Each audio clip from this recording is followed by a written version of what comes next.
local secular groups, presented by our guest speaker today, Nicholas Carrillo, who is the campus organizer at the Secular Student Alliance National.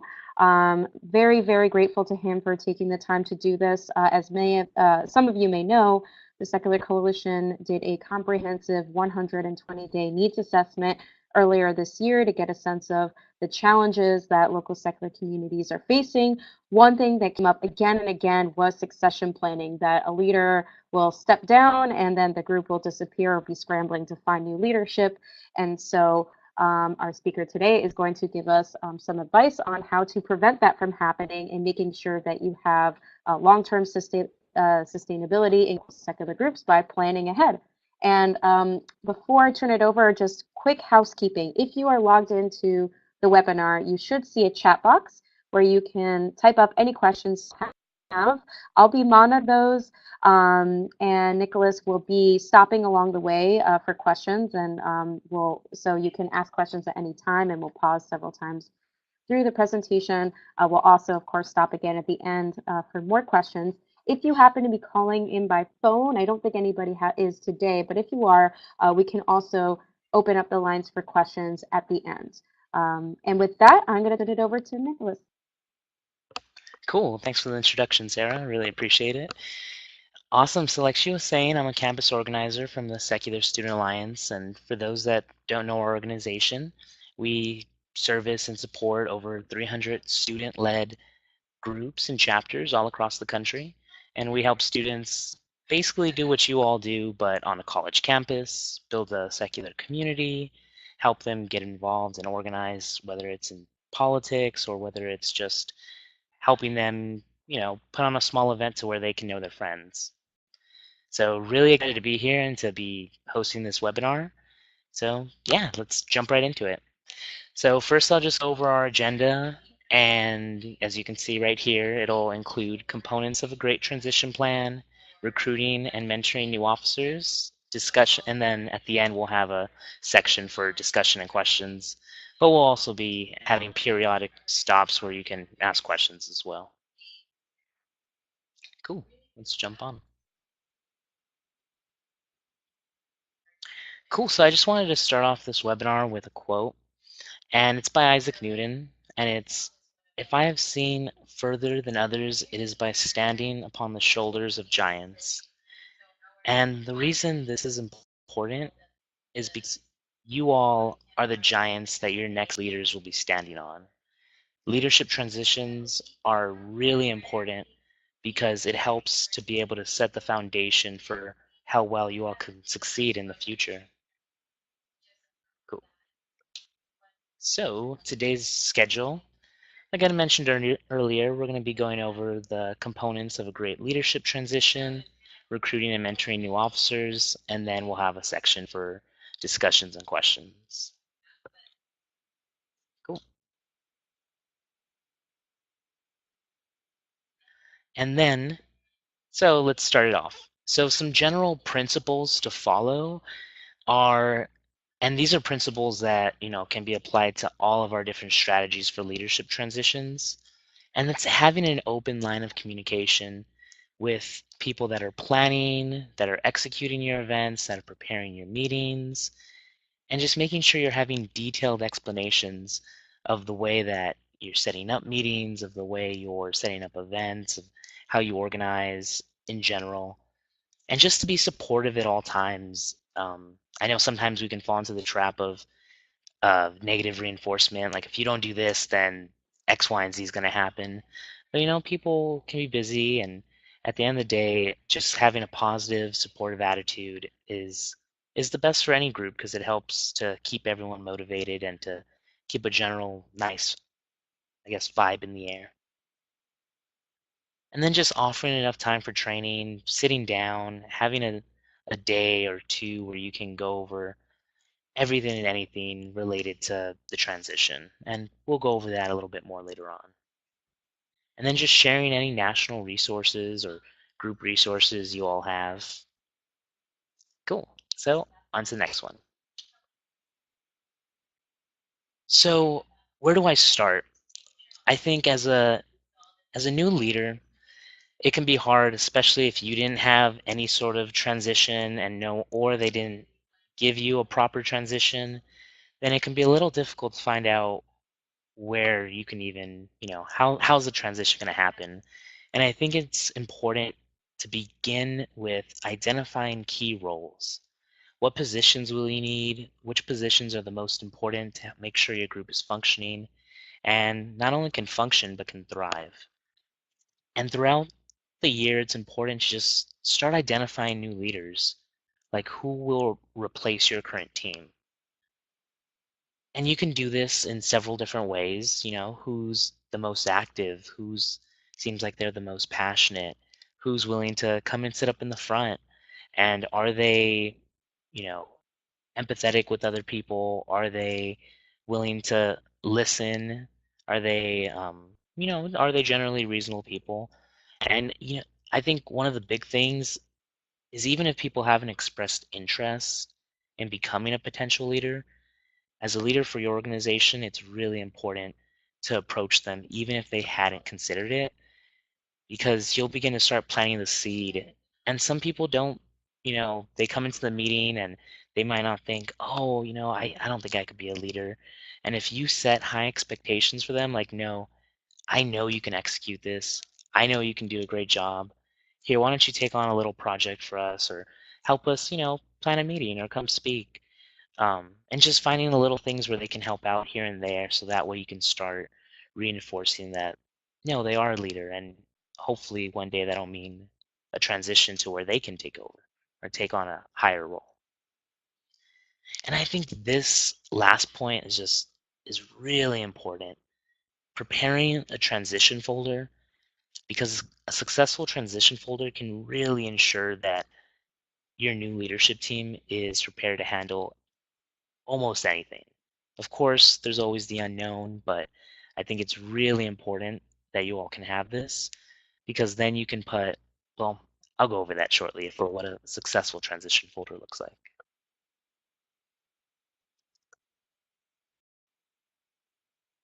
Cool. So choosing your transition style, I know for our student groups, there's typically two transitions. And SSA chapters will typically engage in elections. Well, they'll typically involve choosing your leadership team by a simple majority vote. This can be, I mean, for your group, for the United Coalition of Reason, I would assume you all have elections. I don't know, Sarah, if you wanted to jump in there to clarify too. Um, It depends on the group. it depends on the group. Okay.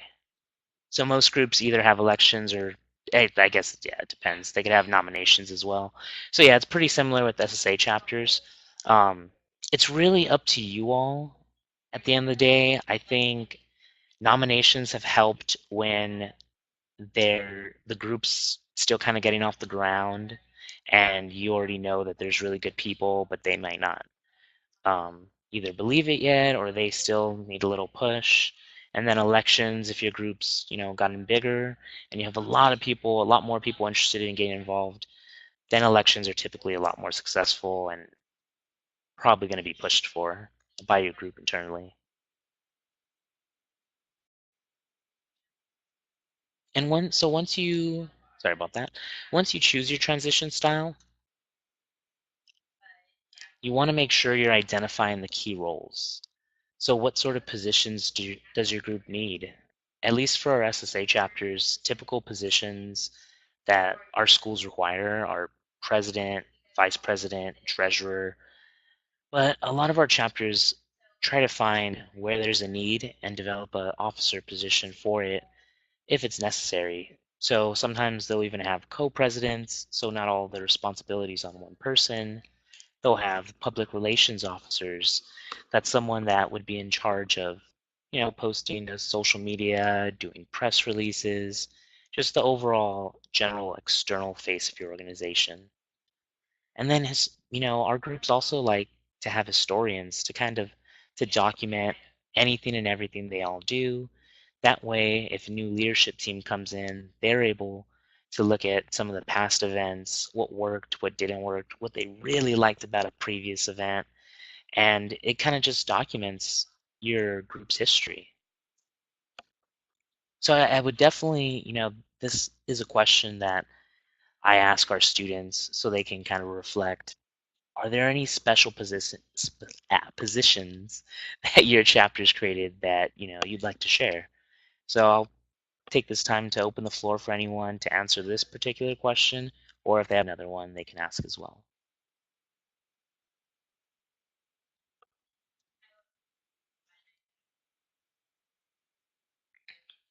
I see someone typing. Oh, cool. Just Let's give see. them a second to Right. finish their thought.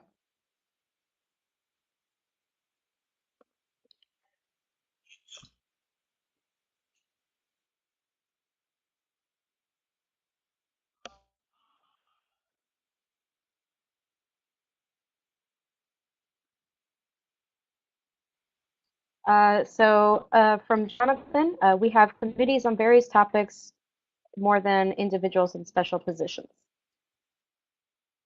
Oh, interesting. You said that he has like various topics that people are able to be in charge of.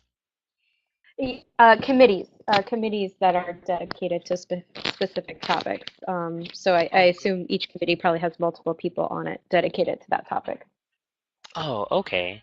Yeah, no, I think that's great having like a team of people that can take on these projects and just making sure that everyone has their own specific roles and that, the work of the committees documented for new committee members to be able to learn from them, and then having the chair of that committee working with a current committee member to prepare them for a transition once their term's up.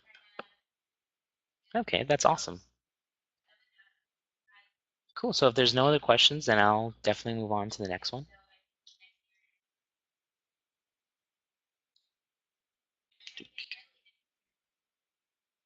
Cool. And then identifying new leaders.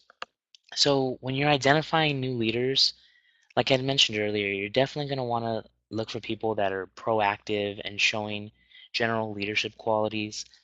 And that doesn't always mean the person that's the most extroverted.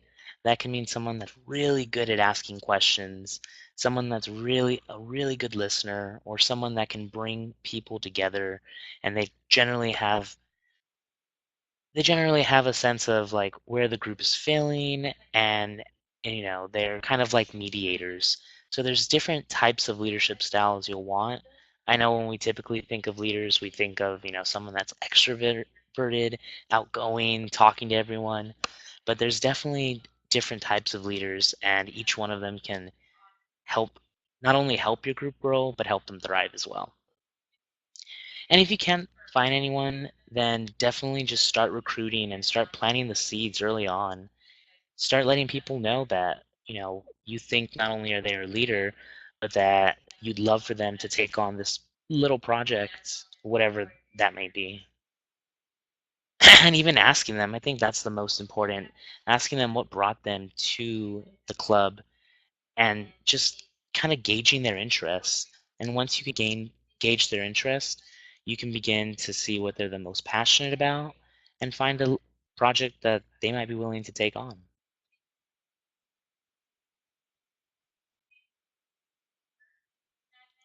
Cool, yeah, and this is just reiterating to, begin planting the seeds for leaders and who you think can take on leadership roles.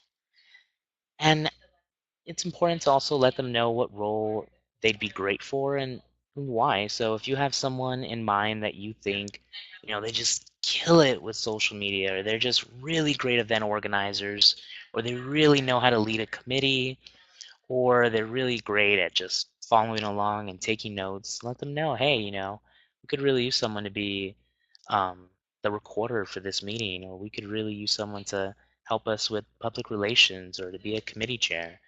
And I saw that you took the initiative to help plan this meeting, or that you asked a really great question, or I saw you taking um, really accurate notes. So that's the reason why I think you'd be great for this position. If you can find little things like that, or even have someone keep an eye out for that, then I think it will really help you in finding potential new leaders. Awesome. So This is the transition folder, the basics that our groups at the Secular Student Alliance will typically have. And this is really important.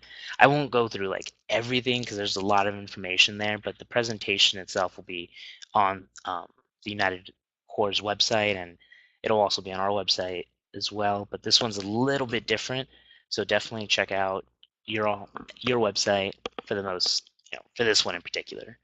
But the transition folder should include the following. And, it's really important to have the mission, the philosophy, and the goals of the organization. It's important because as an organization, you want everyone to be aligned on this, on the same trajectory. And if you can start that off on the same foundation that everyone's operating on, then you can really begin to, you know that you all are coming from the same place. I know that can be a little difficult in practice, but if you all have sort of a goal and purpose already, whether it, then I think it'll definitely be helpful.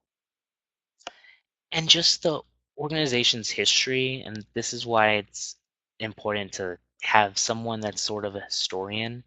That way, people are really able to, you know, dig into what worked in the past and what are some new events that people can work on.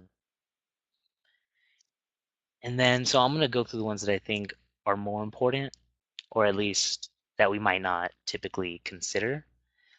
So, budget and financial reports are definitely important. If you all, had a particular budget for an event and you outline that and you have the expense report, then, walking them through how you created that, walking them through what sort of budget, you need to reserve a space or you need to put on an event or for whatever else, for whatever other project you all have going on.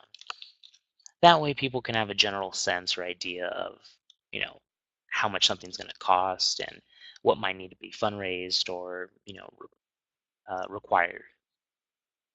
And then definitely, having meeting minutes, that way there's a history that people can, like, especially for the committees, if someone just jumped on and maybe they didn't get involved till like halfway through the year, then having those previous minutes can definitely be a nice refresher for them to be able to just understand what the committee's worked on in the past, what projects they can go with, and what they can move forward with.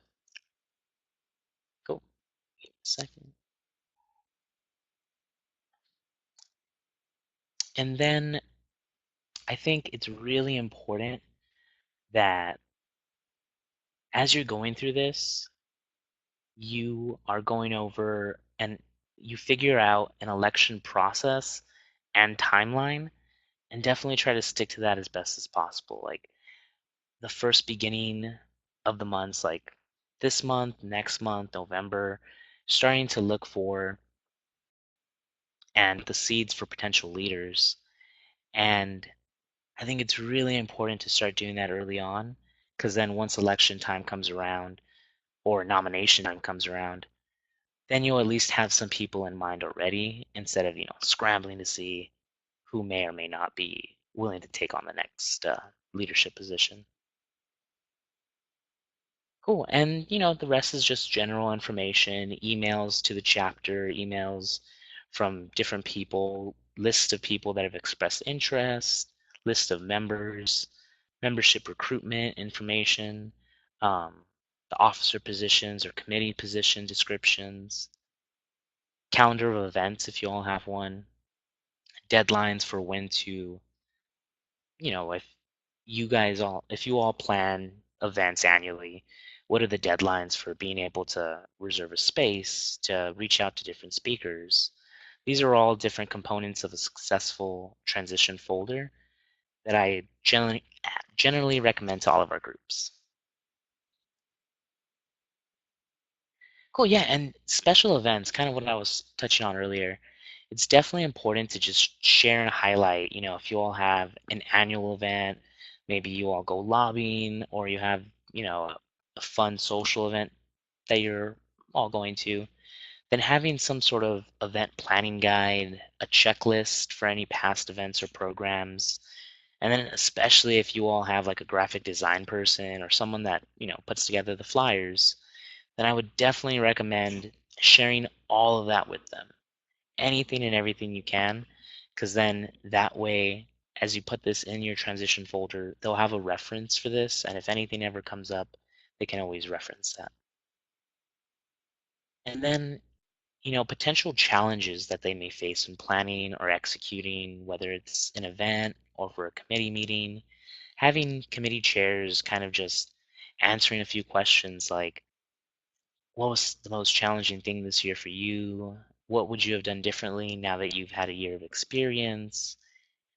What would you have liked to learn when you first learned that now that would have been really helpful for you? So definitely explaining that to them. That way you all can have sort of a successful transition.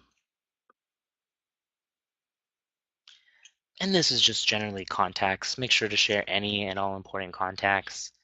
I know it can be if a leadership transition happens and not all the contact information is shared with the next leadership team, then it can definitely make it a little bit more rougher, and you might miss out on opportunities that may have otherwise been taken advantage of if they had all that contact information.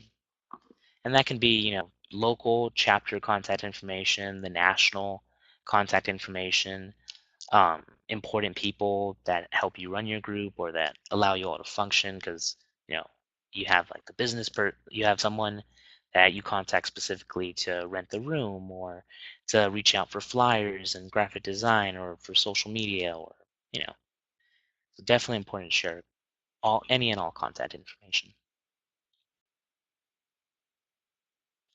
And finances, just making sure to discuss where your organization's at financially, where most of your money comes from, any fundraising goals or plans, and successful fundraising that you all have done in the past, and just sharing all important financial documents as well. Cool. So on to recruiting and mentoring. I think, oh, okay, so I think it's really important that you all pass on your wisdom. You may not see it as wisdom, but being involved for your chapter for so long and having all this experience, it's very valuable and you've learned a lot. You've learned a lot whether you believe so or not. And I think at the end of the day, there's a lot of things you can share. It's just keeping note and track of it throughout the year. Whether it's mistakes, tips, tricks, ideas, all of these are important to share. That way, the new leaders can not only build upon what you all have accomplished, but they can avoid anything that you may not have wanted, any mistakes you might have made along the way. So I just want to ask, what would you have wanted to know when you first took on your leadership position that, wasn't told to you? And I'll also open the floor for anyone that wants to ask any questions.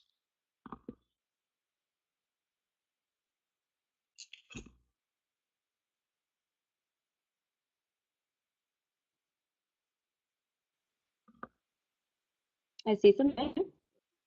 Oh, cool.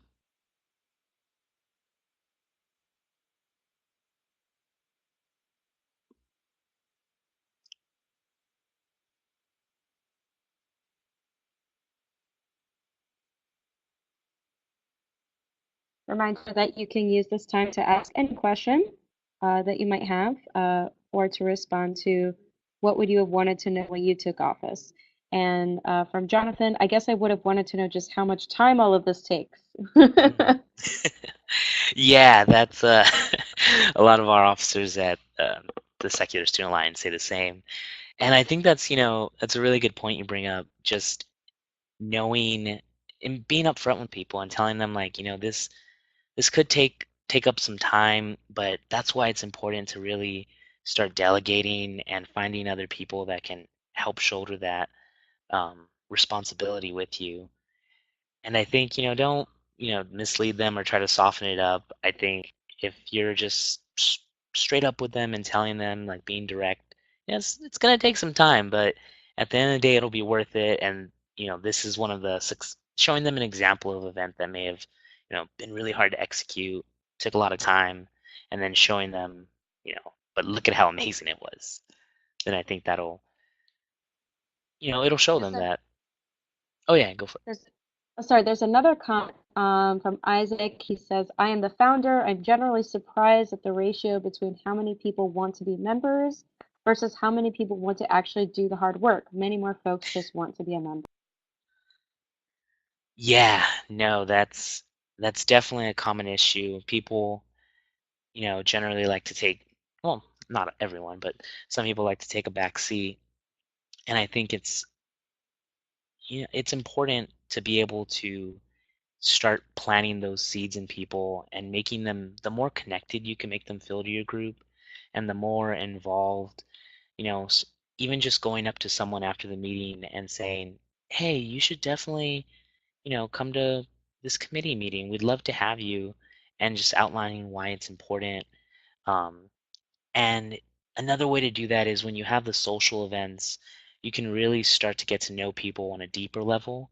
And that way, the more social events you're having with people, then eventually you can build a stronger bond to where you feel more comfortable asking that, or they feel more connected to the group to where they want to take on a leadership role.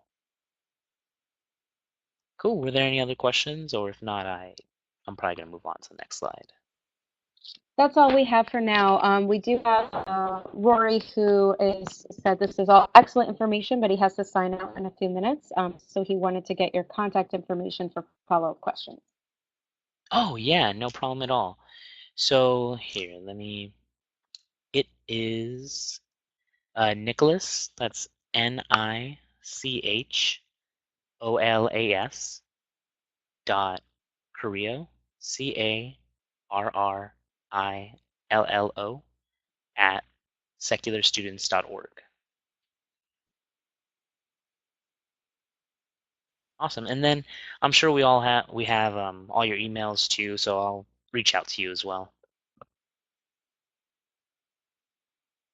Great, cool. So I'm going to move on to recruiting new members.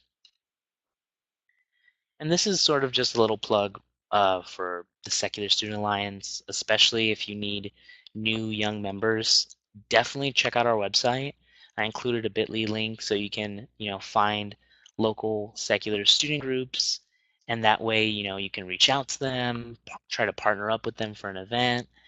I think, a lot of the times it can be hard to, at least from what I've seen, it can be hard to get students to come to some of these community groups. But I think one of the more successful ways that I've seen groups reach out to our students is when they consider sponsoring, a fun event for them that you can all do together, whether that's hiking, dinner, an outdoor movie theater, Cosmos watch party. I mean, there's definitely areas where you can, intersect with them and attract them to come to your club or to come to your group meeting. And whether that's watching, DeGrasse Tyson or the Cosmos or just having a simple game night, I think that's a really successful way to reach out to our students, and even consider having maybe a liaison between your and the student chapter, someone that maybe periodically, checks in with them to see how things are going, or to see if they'd like to come to one of their events, or if they'd like to partner up with them for an event. Um, and seeing like what would they be interested in seeing if they were to come to a meeting. Awesome. So this is just generally, what to keep in mind. You know, use the hindsight that you have now and the areas that you are successful in or that you made mistakes in. Just document all of that down and identify the areas of responsibility, identify the numbers. This kind of goes back to the transition folder. And just when you're developing this, just try to think of everything you wish someone would have told you when you became in charge. And then generally just review the organization's written materials and outline any future goals or previous goals may be transitioning over to the next year. And this one's a little bit more tricky, but even the culture of the group, has there been conflict, intergroup conflict, or is there, um, things to keep in mind for how to approach asking people for tasks. And this one's really subjective and up to you and your discretion to share, but is definitely an important mention.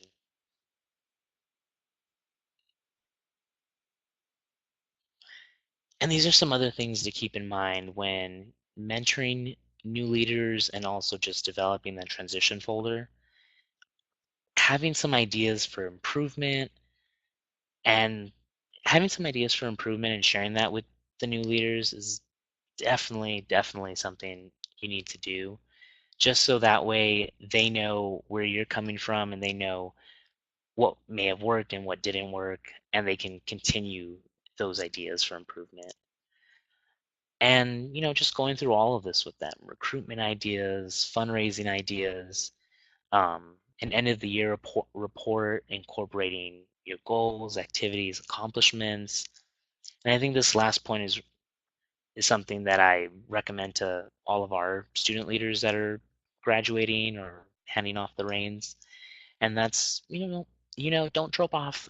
Sorry, don't drop off the face of the earth. Be available for consultation or questions. A lot of the times, you're one of the most valuable resources for your new leaders, and being there for them, even if it's only by phone or Facebook message or text, so that way they can bounce ideas off you. I know it's easy to, once you hand off your position, say, okay, I'm out, like I'll come every so often, but I don't, I'm not responsible for anything anymore. But at the end of the day, you took on that leadership role because you wanted to see your group grow.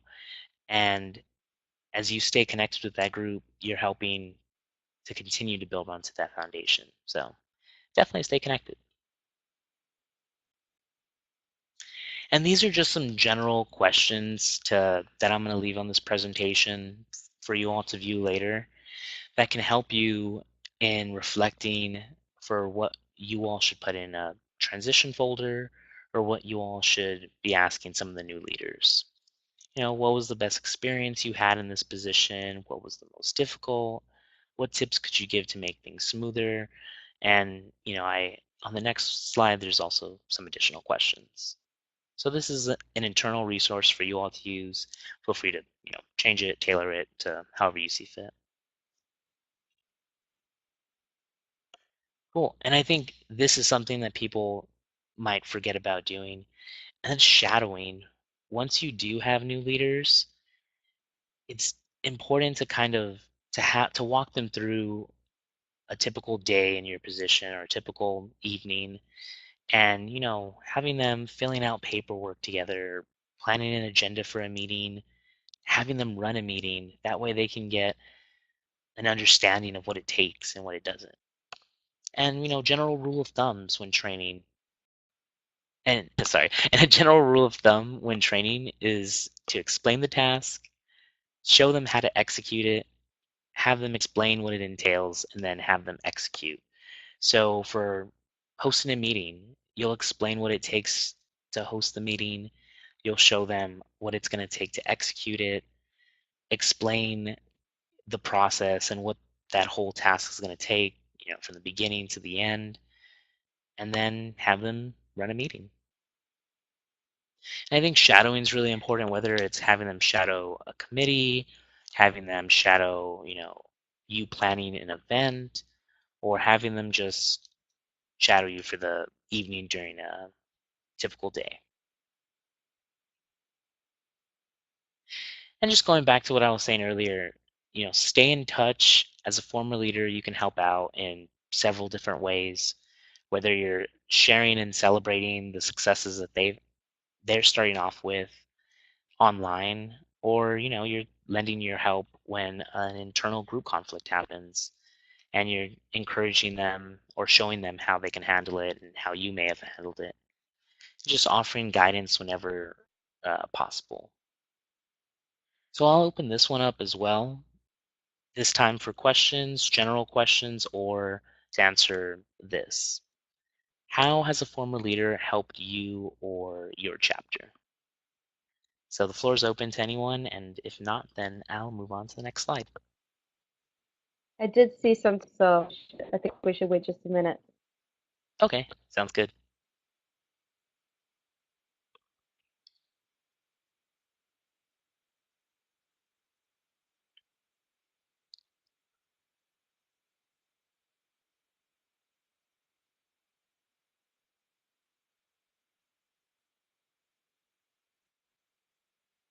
I don't see a continuation of typing. Do we have no questions at this time? Oh, here we go. All right, come back.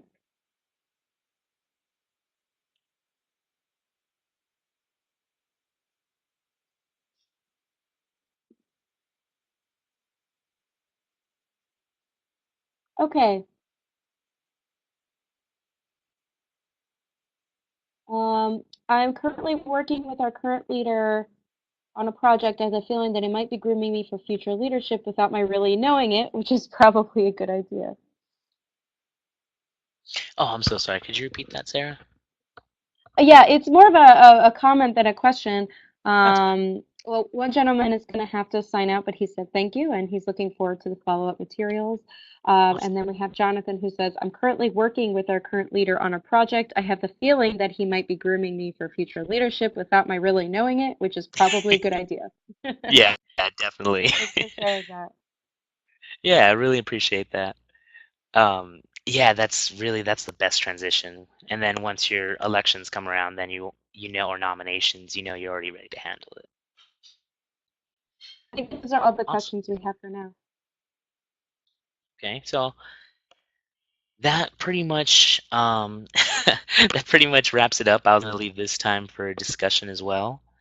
And so if there's any other additional questions, if not, then we can wrap up this the webinar. Great.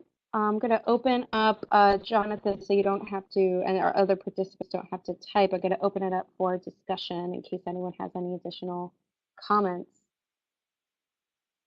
You should now be able to speak. Any questions or comments?